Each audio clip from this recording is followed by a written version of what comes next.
Istorija ga je sačuvala pod imenom Novski, što je, nema sumnje, samo pseudonim. Tačnije rečeno, jedan od njegovih pseudonima. No ono što odmah izaziva sumnju jeste pitanje da li ga je istorija zaista sačuvala. Obećanje je održao! Iz ovog romantičnog susreta, u čiju autentičnost izgleda nema razloga da se sumnja, rodit će se Boris Davidović, koji će ući u istoriju pod nazivom Novski. Zna se, međutim, da u to vreme sarađuje sa socijaldemokratskim Neue Zeitungom i Leipziger Volkszeitung po pseudonimima Berezovski, Parabellum, Viktor Tvrdohljebov, Proletarski, Emil Davidović i da piše svoj čuveni prikaz dela Maxa Sikvela Istorija proizvodnje šećera. Bio je beleži austrijski socijalist Oskar Blum, neka čudna mešavina moralnosti, cinizma i spontanog entuzijazma za knjige, muziku i ljudska bića. Ličio je, rekao bih, na nešto između profesora i bandita. Ali njegov intelektualni prijatelj je izvan svake sumnje. Taj virtuoz bolševičkog žurnalizma mogao je voditi razgovore koji su bili isto tako puni eksploziva, koliko i njegovi uvodnici. Da su spektakularni atentati u poslednjih 5-6 godina njegovo delo. Ti se atentati mogu razlikovati od svih drugih. Bombe proizvedene u tajnoj radionici Zemljanikova imale su toliko razornu moć da su svoje dobro odabrane žrtve pretvarale u gomilu krvavog mesa i polomljenih kostiju. Neumorno i svud prisutnog ubrzo ga nalazimo među pobornicima Brest-Litovskog mira, gde veli propagande letke antiratne sadržine, gde vatreno agituje među vojnicima, stojeći na sanducima topovskih granata, uspravan kao spomenik.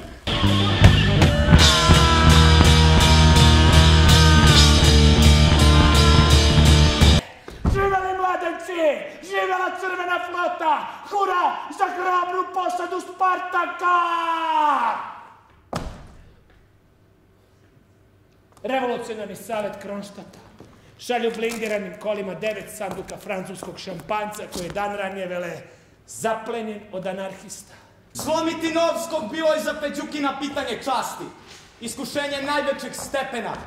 Iako je u svojoj dugoj karijeri istražitelja sve do sad uspevao sa lomljenjem kičme, stvorili volju najtvrdogorijih, pa su mu stoga uvek davali najtvrđi materijal. Novski je sad stajao pred njim kao neka vrsta naučne zagonetke. Već stojim na početku jednog dugog niza zločina, počinjenih u moje ime. Borise Davidoviću, nadajte se pasim sinovima.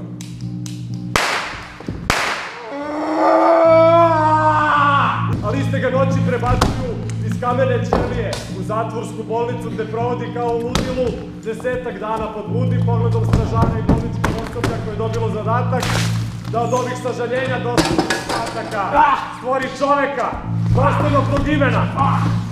Peđukin bez sumnje zna, na osnovu iskustva, da čak i ljudi pravljeni od manje tvrdog materijala, nego što je to Novski, dobijaju neku neslučenu snagu u trenutku kad su prekoračene sve granice i kada se postavlja još samo časno pitanje smrti. Stoga je za Peđukina postajao krvni neprijatelj svako, ko nije mogao da shvati tu prostu, golim okom vidljivu činjenicu, da potpisati priznanje u ime dužnosti nije samo stvar logična, nego moralna, dakle dostojna poštovanja. Moj slučaj je za njega bio utoliko porazniji što me on cenio kao revolucionara i neko sam u vreme pre 10 godina bio uzor. Moja sopstvena sebičnost, očigledno izrasla iz pohvala, bila je u meni jača od osjećanja dužnosti. Državni tužilac V.N. Kričenko, majstor visokih dela, zatražio je za 5 prvooptuženih najtežu kaznu, ali na opšte čuđenje nije, kako kaže Kaurin u svojoj završnoj reči, vukao Novskog po blatu. Sklon sam da poverujem da je uloga Novskog u ovom procesu bila i kupljena po tu cenu. Na izvestan način odao je čak priznanje njegovoj ličnosti koja je sačuvala do kraja svoj integritet uprko svemu, što dokazuje njegova iskrena saradnja sa istragom. I nazvao ga je čak starim revolucionarom. Isak Ilić, vi biste morali poznavati običaje pri jevrejskoj sahrani. U trenutku kada se spremaju da iznesu mrtvaca iz sinagoge, da bi ga odneli na groblje, jedan se službenik Jahvin nagne nad pokojnikom, zovne ga po imenu i kaže mu glasno: znaj da si mrtav!